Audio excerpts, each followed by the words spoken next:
Hello and welcome to another What's for Dinner video where I share 3 meals that I made this week. These are all very easy, simple, tasty, and super quick to put together, so they are perfect for weeknight dinners.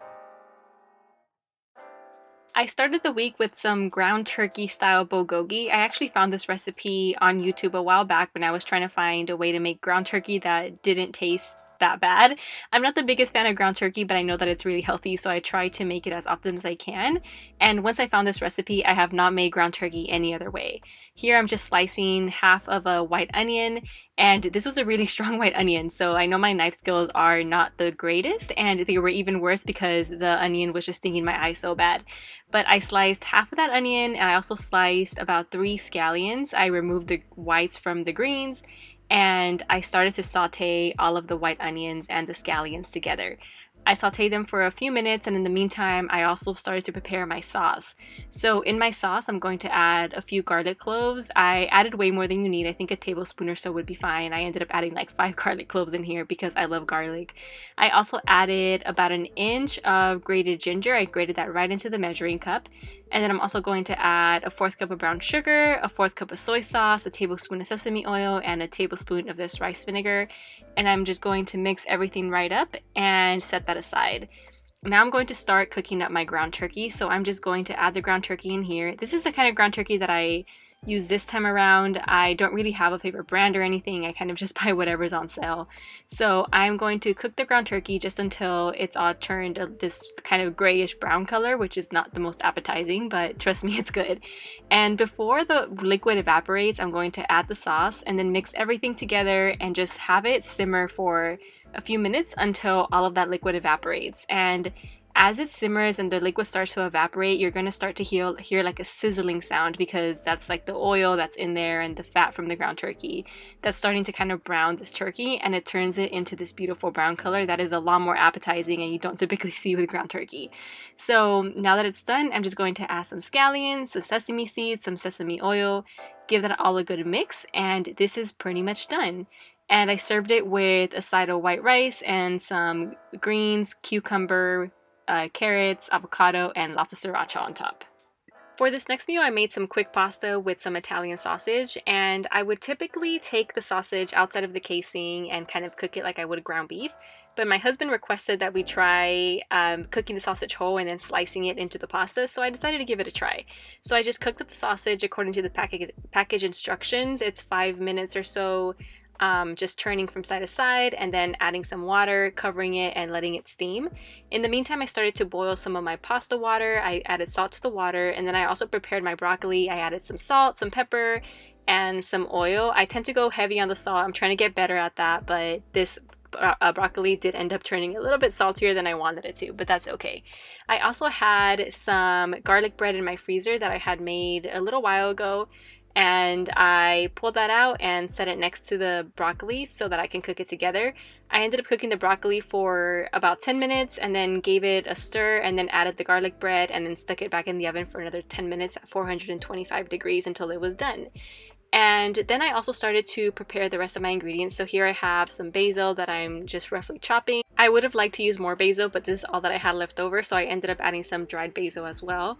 I also minced about 8 garlic cloves. It was actually a lot of garlic, so next time I would probably not do 8, maybe 5 would be fine. And then I diced this shallot. I don't really cook with shallots very often, but I do really enjoy them in this pasta. And I wasn't really sure how to dice this. I just diced it like I would dice an onion, and it turned out okay. And I'm also going to shred some Parmesan cheese. I can never use up all of this Parmesan cheese before it goes bad, but I really love how this freshly grated Parmesan cheese turns out in pasta.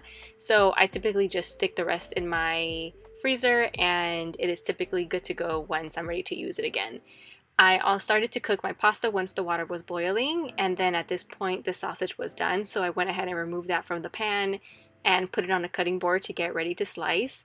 And I was really not expecting to have this much liquid left over in the pan. I thought that there was just going to be some grease left over that I could cook my shallots with, but there was a lot more liquid than I thought there would be. So I just went ahead and drained the liquid off, left some of the oil on there, and then started to saute my shallots. And I just went ahead and sauteed these for about 2 minutes or so until they softened. And in the meantime, I also sliced my sausage. So I'm removing 2 of the sausage links here because we're not going to eat those today. I saved those for another day. And then I sliced the remaining sausage and I'm going to add those to the pan with the shallots. I am also going to add the minced garlic and saute that just for a couple of seconds. I don't want any of this to burn. And I'm also going to add a tablespoon of tomato paste. So this tomato paste was in my freezer. I like to keep it in the freezer in like tablespoon sizes, and I'll just take them out when I need it and it defrosts right away. So I went ahead and cooked that a little bit with the sausage grease and the oil that was in the pan, added some dried basil, some dried parsley, and then finished it off with a little bit of a heavy cream. So I have a pint of heavy cream here, and I used about half of that pint, and that was really as much cream as I needed. I didn't need any more. I also added about a 1/4 cup of that pasta water and moved it around and let it simmer for about 5 minutes before adding the pasta. So here my pasta is ready. I'm going to drain the pasta, but before I do that, I'm going to reserve about a 1/2 cup of the pasta water. I might use that to thin out the sauce if it needs it. So now that I drained the pasta, I'm just adding a little bit of basil, or the basil that I chopped before, and then I'm also adding some pepper, and I also added a little bit of salt, a splash of the pasta water to thin out the sauce, and I'm adding some Parmesan cheese. The Parmesan cheese tends to thicken up the pasta sauce, which is why I added a little bit of water because I didn't want it too thick to begin with.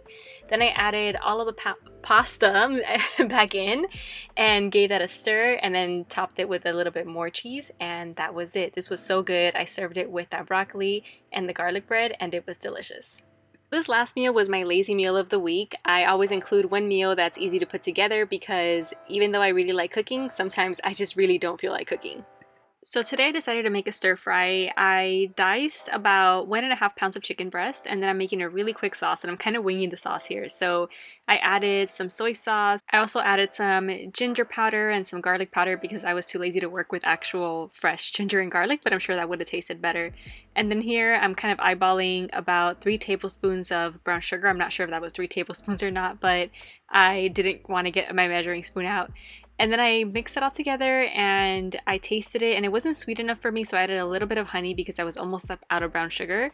And then I added this off-brand sriracha because I can't seem to find real sriracha anywhere. And then I also added a little bit of rice vinegar to add some tanginess and mix it all together. I poured half of this over the chicken and then just set the chicken aside and let it rest on the counter, let everything come to room temperature before cooking the chicken. And stir fries come together really quickly, so in the meantime I started to dice all of my vegetables. I'm using some zucchini, some onion, and some carrots, and I also ended up dicing some scallions and some garlic. Here I separated the whites of the scallions from the greens, and then some garlic for some fried rice that I'll also be making. So now I'm going to start to cook the chicken. I added a drizzle of olive oil onto my pan and then added all of the chicken and the sauce in there. I cooked this for about 5 minutes, stirring every now and then. I was hoping to get like a nice brown crust on the chicken, but I think that I added maybe too much sauce or overcrowded the pan. Also, chicken thighs probably would have been better here because they would have retained some of their juiciness, and chicken breast tends to dry out, so it did dry out a little bit, but it was still okay. After the chicken was fully cooked through, I removed that from the pan, and then I added another drizzle of olive oil and started to add my vegetables. So I started by adding the carrots and the onion because those take longest to cook. I just stirred those around for a few minutes, and then I went ahead and added my zucchini and cooked that down as well. The zucchini does soften pretty quickly, which is why I added it last. And after the zucchini was done, I added the chicken back in, and then I also added the sauce that I had made and mixed this around for a couple of minutes, just stir frying everything together.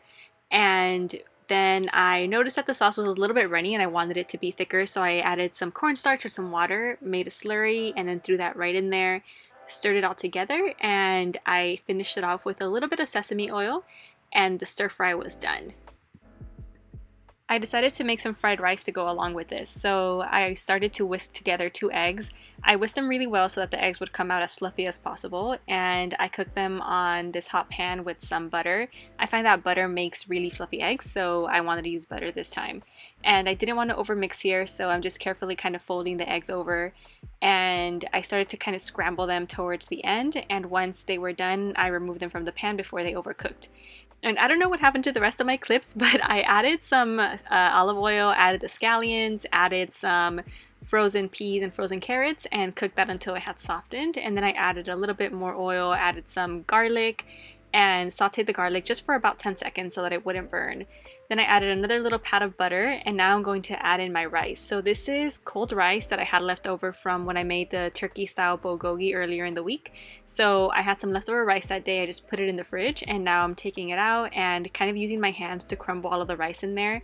When I use my hands, I find that it prevents clumps from forming when you make the fried rice, but if you don't mind the clumps, then you don't have to use your hands. After I added the rice, I tossed everything around to kind of warm up the rice a little bit. And once the rice was warmed up, I added a drizzle of soy sauce and a small drizzle of oyster sauce. So I kind of eyeball things here, and I start off with a little bit of soy sauce and then add more as I go because I don't want this to be too salty, and adding too much at the beginning can make the rice pretty salty. So I just added a little bit of soy sauce, a little bit of oyster sauce, and stir fried this. At this point, once everything was well integrated, I tasted the rice and I found that I needed a little bit more soy sauce. So I went ahead and added a little bit more and just continued to stir fry. Once it was at a place where I liked it, I added a little bit more butter and then mixed that together to make sure that the butter was completely melted, and that was it. So now I'm just going to add in the scallion greens. I'm going to add in some sesame seeds and that egg that I had made earlier, and I'm trying to kind of scramble it in here. At this point I realized that I should have scrambled it on the plate because it would have made it easier. Here I was trying to like avoid breaking up the rice, so next time I'll definitely scramble it on the plate. But once that was done, I finished it up with just a little bit of sesame oil, and that was it. It was ready to serve. This is what the rice looked like once it was done, and I served this along with that stir fry, topped it with some scallions, and also topped it with some sesame seeds, and of course served it with some sriracha on top as well. Thanks for watching today's video. I hope this was somewhat helpful to you, and I will see you on the next one.